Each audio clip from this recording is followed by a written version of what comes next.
Selamat datang di kelas Pak Tony. Di channel ini, saya, Pak Tony, akan membahas materi-materi fisika mulai dari jenjang SMP sampai dengan jenjang SMA. Di video ini, saya akan menjelaskan tentang salah satu alat ukur panjang. Sebelum kita masuk ke pembahasan tentang alat ukur ini, saya akan memberitahu terlebih dahulu tentang apa sih itu pengukuran dan apa sih yang kita ukur. Secara umum, pengukuran itu adalah suatu kegiatan yang dilakukan oleh manusia untuk menentukan nilai suatu besaran.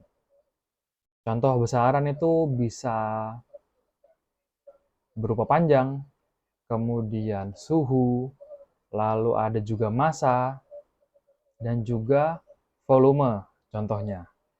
Untuk besaran, nanti akan kita bahas lebih lanjut di video yang selanjutnya. Untuk video kali ini, kita akan berkenalan dulu dengan jangka sorong, yaitu salah satu alat untuk mengukur panjang. Kalau ditanya, jangka sorong bentuknya seperti apa? Ya, bentuknya seperti ini. Bukan seperti jangka dalam matematika ya, tapi dia seperti ini. Lebih seperti palu, tapi bedanya dia bisa dibuka. Biasanya orang akan memikirkan tentang penggaris jika ditanya apa sih alat ukur panjang. Tetapi selain penggaris ada juga alat ukur panjang lain bernama jangka sorong. Dan nanti kita akan berkenalan lagi dengan yang namanya mikrometer sekrup.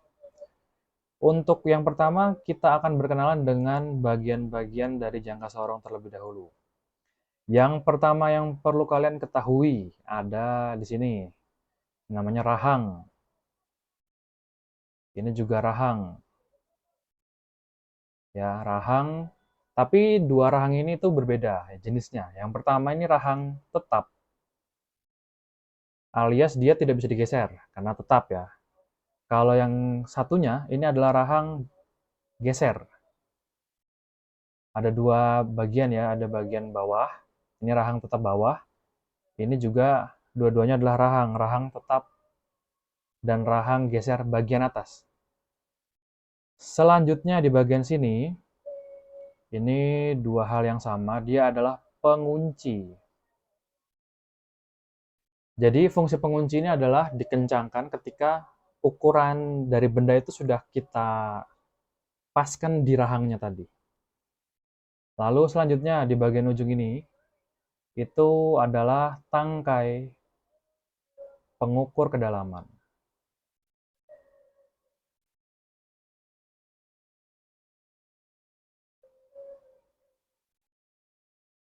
Jadi tangkai pengukur kedalaman ini fungsinya untuk mengukur kedalaman benda yang tidak bisa kita ukur menggunakan penggaris. Karena pada beberapa benda, bagian dalam dan bagian luarnya itu ukurannya berbeda. Selanjutnya, bagian lainnya adalah ini.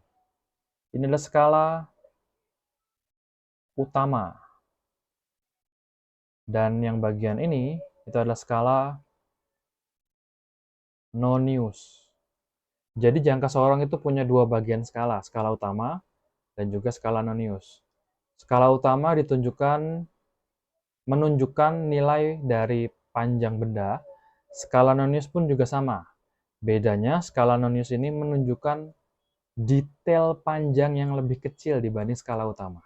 Pada beberapa jangka sorong, ada juga yang memberikan ketelitian lebih detail dibandingkan dari ketelitian utamanya, ketelitian umumnya. Umumnya 0,01 cm atau 0,1 mm. Kita lanjut ke cara membaca jangka sorong ya. Di sini sudah ada satu gambar yang menunjukkan tentang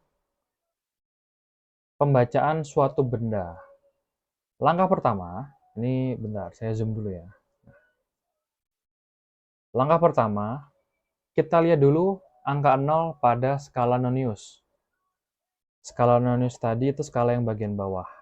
Yang ini ya, ini saya buat lebih kecil supaya lebih jelas. Ini. Lalu lihat, di sebelah kiri angka 0 itu, pada skala utama menunjukkan angka berapa? Berarti kalau sebelah kirinya kita melihat ini ya. Nah, maka di skala utama Sebelum angka 0 skala nonius itu ada angka 5. Maka kita tulis dulu di sini skala utama. Dia adalah 5 cm. Selanjutnya, kita lihat lagi nih. Pada skala nonius, ada nggak yang segaris dengan skala pada skala utama? Maksudnya gimana? Maksudnya seperti ini. Di bagian sini, angka 2 dan skala ini kan belum segaris ya. Segaris itu berarti dia benar-benar segaris. Tidak membuat celah. Lalu kita lihat ke kanan, ke kanan, ke kanan. Nah, di angka 4 ini, dia membentuk garis lurus. Meskipun kalau kita lihat ini sebenarnya nggak lurus-lurus amat ya. Coba kita zoom dulu. Nah, kalau kita lihat ini memang tidak terlalu lurus. Tapi jika kita bandingkan dengan bagian sebelah kirinya yang 3,5 ini, lebih lurus yang 4.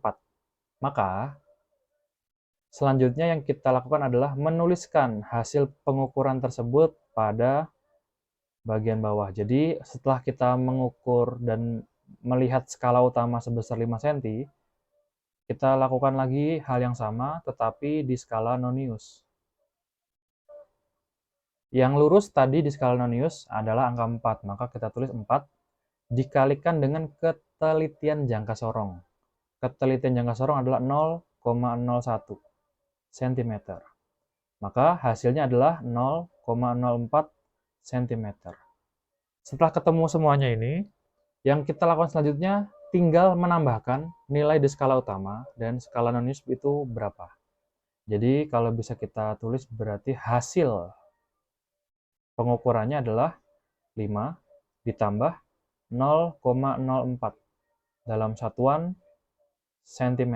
Maka hasilnya adalah 5,04 cm. Seperti itu. Jadi, kita lihat skala utama sebelum angka 0 di skala nonius. Lalu, kita lihat pada skala nonius yang membentuk garis lurus dengan skala utama itu angka berapa. Dan dikalikan dengan 0,01 cm. Ingat, cm, bukan milimeter. Selanjutnya, kita akan membahas soal kedua. Soal kedua ini adalah soal yang biasanya keluar ketika ulangan, alias dia sudah ditunjukkan hasil pengukurannya tapi tidak menyertakan dengan gambar alat, jadi cuma gambar skalanya. Caranya sama, kita lihat dulu angka 0 pada nonius dan juga kita lihat sebelah kirinya itu ada angka berapa. Ada angka 0 di nonius di sini, lalu sebelah kirinya berarti yang ini. Nah, berarti ini adalah 3,2 cm. Sama caranya kita tulis di bagian sini. Skala utama sama dengan 3,2 cm. Lalu selanjutnya kita lihat skala pada nonius yang segaris dengan skala utama. Kita lihat dengan teliti. Nah, di bagian sini nih. Ini hampir segaris. Kita lihat sebelah kanannya ya. Di bagian sini, oh segaris. Maka yang kita pakai adalah bukan 6, bukan juga 7, tapi 6,5. Karena tengah-tengah. Berarti kita tulis skala nonius sama dengan 6,5 dikali ketelitian jangka sorong yaitu 0,01 cm. Hasilnya adalah 0, berapa nih? 0,65 cm. Setelah itu baru kita tambahkan dengan skala utama. Jadi hasilnya adalah 3,2 ditambah 0,065.